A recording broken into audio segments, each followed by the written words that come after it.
Subhash ചന്ദ്രബോസിന്റെ hologram പ്രതിമ പ്രധാനമന്ത്രി നരേന്ദ്രമോദി രാജ്യത്തിന് സമർപ്പിച്ചിരിക്കുകയാണ്. അതിന്റെ തത്സമയ ദൃശ്യങ്ങളാണ് പ്രേക്ഷകർ കാണുന്നത്. GIDM ने पेंडेमिक के दौरान मल्टी हैजार्ड रिस्क मैनेजमेंट तथा रिडक्शन के लिए 12,000 से ज्यादा प्रोफेशनल्स को ट्रेन किया। फायर से संबंधित पोर्टल, कोविड से संबंधित मोबाइल ऐप भी विकसित किया। बहुत बहुत धन्यवाद माननीय आपका और सभी पुरस्कार विजेताओं को हार्दिक बधाई। भारतवासियों, मां भारती आज गर्वित है कि उसके वीर पुत्र ആർ രാധാകൃഷ്ണൻ ചേരുന്നുണ്ട് വിവരങ്ങളുമായി. ആർക്കെ, നേതാജിയുടെ പ്രതിമ പ്രധാനമന്ത്രി രാജ്യത്തിന് സമർപ്പിച്ചിരിക്കുന്നു. വിവരങ്ങൾ എന്താണ്? ചടങ്ങുകൾ എങ്ങനെയാണ്? समृद्धि तथा जनता की सेवा के लिए सदैव बेचैन रहते हैं। ശ്രീജിത്ത്, പ്രധാനമന്ത്രി ഹോളോഗ്രാമിലെ പ്രതിമയാണ് ഇപ്പോൾ രാജ്യത്തിന് സമർപ്പിച്ചിരിക്കുന്നത്. സുഭാഷ് ചന്ദ്രബോസിന്റെ പ്രതിമ ഇവിടെ സ്ഥാപിക്കാനായി കേന്ദ്ര സർക്കാർ തീരുമാനിച്ചിരുന്നു. ഗ്രാനൈറ്റിൽ തീർത്ത ശില്പമാണ് ഇവിടെ ഇന്ത്യ ഗേറ്റിന് സമീപം സ്ഥാപിക്കുന്നത്. ഈ പ്രതിമ പൂർത്തിയാക്കാനായിട്ടുള്ള സമയം ഇനി കുറച്ച് നാളുകൾ കൂടി വേണ്ടിവരും. ആ കാലയളവിലാണ് ഈ ഗ്രാനൈറ്റിലുള്ള ഹോളോഗ്രാം പ്രതിമ ഇവിടെ ഉണ്ടാവുക. ഏറ്റവും പ്രധാനമായി നമ്മുടെ റിപ്പബ്ലിക് ദിന ആഘോഷ പരിപാടികൾ ഈ വർഷം ഇന്നു മുതലാണ് ആരംഭിക്കുന്നത്. 23-ാം തീയതി മുതലാണ് ആരംഭിക്കുന്നത്. 24-ാം തീയതിയാണ് സാധാരണഗതിയിൽ റിപ്പബ്ലിക് ദിന പരിപാടികൾ ഇതുവരെ നടന്നു വന്നിരുന്നത്. എന്നാൽ 23-ാം തീയതി നേതാജി സുഭാഷ് ചന്ദ്രബോസിന്റെ ജന്മദിനത്തിന്റെ ഭാഗമായിട്ട് കൂടി അദ്ദേഹത്തോടുള്ള ബഹുമാനാർത്ഥം റിപ്പബ്ലിക് ദിന പരിപാടികൾ നീട്ടുകയാണ്. ഇന്നു മുതൽ അതിനുള്ള ആഘോഷ പരിപാടികൾ തുടങ്ങി. ഇതിന്റെ ഭാഗമായിട്ടാണ് ഇപ്പോൾ ഹോളോഗ്രാം പ്രതിമ സ്ഥാപിച്ചിരിക്കുന്നത്. ഈ ഹോളോഗ്രാം പ്രതിമ നേതാജി സുഭാഷ് ചന്ദ്രബോസിന്റെ പൂർണ്ണകായമായിട്ടുള്ള കാര്യങ്ങൾ അദ്ദേഹത്തെ വിശദീകരിക്കുന്ന രീതിയിലാണ് പൂർണ്ണകായ ഹോളോഗ്രാം പ്രതിമ ഇവിടെ യാഥാർത്ഥ്യമായിരിക്കുന്നത്. പ്രധാനമന്ത്രി തന്നെയാണ് ഇക്കാര്യം കഴിഞ്ഞ ദിവസം ട്വിറ്ററിലൂടെ ഈ വിധത്തിൽ ഹോളോഗ്രാം പ്രതിമ യാഥാർത്ഥ്യമാക്കും എന്ന കാര്യം അറിയിച്ചിരുന്നത്. ഇതിന്റെ അടിസ്ഥാനത്തിലാണ് ഇപ്പോൾ ഈ ചടങ്ങുകൾ നടക്കുകയും പൂർത്തിയാവുകയും ചെയ്തിരിക്കുന്നത്. ശരി, ആർ രാധാകൃഷ്ണനാണ് വിവരങ്ങൾ നൽകിയത്. ആർക്കെ വിശദമായ വിവരങ്ങൾ തന്നെ പങ്കുവയ്ക്കും.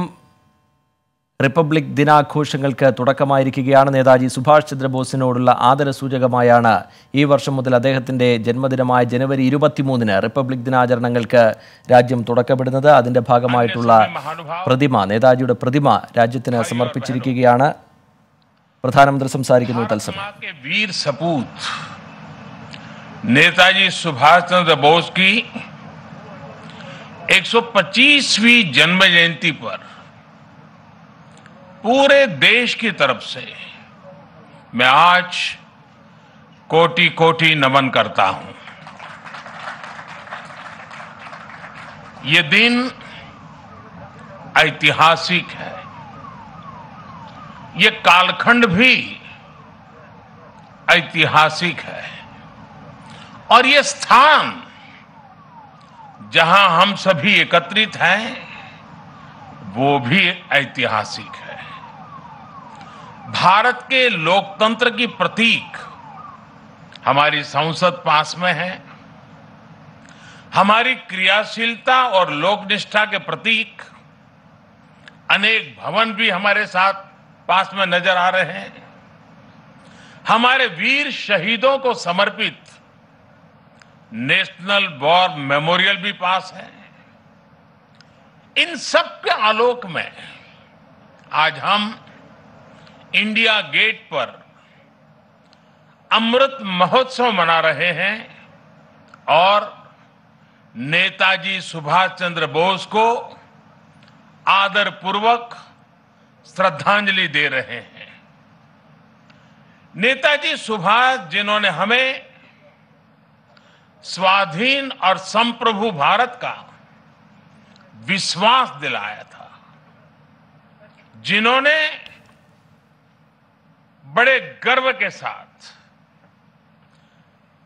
बड़े आत्मविश्वास के साथ, बड़े साहस के साथ अंग्रेजी सत्ता के सामने कहा था, मैं स्वतंत्रता की भीख नहीं लूंगा, मैं स्वतंत्रता की भीख नहीं लूंगा, मैं इसे हासिल करूंगा। जिन्होंने भारत की धरती पर पहली आजाद सरकार को स्थापित किया था, हमारे उन नेताजी की भव्य प्रतिमा आज डिजिटल स्वरूप में इंडिया गेट के समीप स्थापित हो रही है। जल्द ही इस होलोग्राम प्रतिमा के स्थान पर ग्रेनाइट की विशाल प्रतिमा भी लगेगी। ये प्रतिमा आजादी के महानायक को कृतज्ञ राष्ट्र की श्रद्धांजलि है। नेताजी सुभाष की ये प्रतिमा हमारी लोकतांत्रिक संस्थाओं को, हमारे पीढ़ियों को राष्ट्रीय कर्तव्य का बोध कराएगी, आने वाली पीढ़ियों को, वर्तमान पीढ़ी को निरंतर प्रेरणा देती रहेगी। साथियों, पिछले साल से देश ने नेताजी की जयंती को पराक्रम दिवस के रूप में मनाना शुरू किया है। आज पराक्रम दिवस के अवसर पर सुभाष चंद्र बोस आपदा प्रबंधन पुरस्कार भी दिए गए हैं। नेताजी के जीवन से प्रेरणा लेकर ही इन पुरस्कारों को देने की घोषणा की गई थी। साल 2019 से 2022 तक उस समय के सभी विजेताओं, सभी व्यक्तियों, सभी संस्थाओं को जिन्हें आज सम्मान का अवसर मिला है, उन सबको भी मैं बहुत बहुत बधाई देता हूं। साथियों, हमारे देश में आपदा प्रबंधन को लेकर जिस तरह का रवैया रहा था, उस पर एक कहावत बहुत सटीक बैठती है। जब प्यास लगी तो कुआं खोदना। और जिस मैं काशी क्षेत्र से आता हूं, वहां तो एक और भी कहावत है। वो कहते हैं, भोज गड़ी कोहड़ा रोपे। यानी जब भोज का समय आ गया तो कोहड़े की सब्जी उगाने लगना। यानी जब आपदा सिर पर आ जाती थी तो उससे बचने के उपाय खोजे जाते थे। इतना ही नहीं, एक और हैरान करने वाली व्यवस्था थी जिसके बारे में कम ही लोगों को पता है। हमारे देश में वर्षों तक आपदा का विषय एग्रीकल्चर डिपार्टमेंट के पास रहा था। इसका मूल कारण यह था कि बाढ़, अतिवृष्टि, ओले गिरना, ऐसी जो स्थितियां पैदा होती थी, उसे निपटने का जिम्मा, उसका संबंध कृषि मंत्रालय से आता था। देश में आपदा प्रबंधन ऐसे ही चलता रहता था। लेकिन 2001 में गुजरात में भूकंप आने के बाद जो कुछ हुआ, देश को नए सिरे से सोचने के लिए मजबूर किया और उसने आपदा प्रबंधन के मायने बदल दिए। हमने तमाम विभागों और मंत्रालयों को राहत और बचाव के काम में झोंक दिया। उस समय के जो अनुभव थे, उनसे सीखते हुए ही 2003 में Gujarat state disaster management act बनाया गया। आपदा से निपटने के लिए गुजरात इस तरह का कानून बनाने वाला देश का पहला राज्य बना।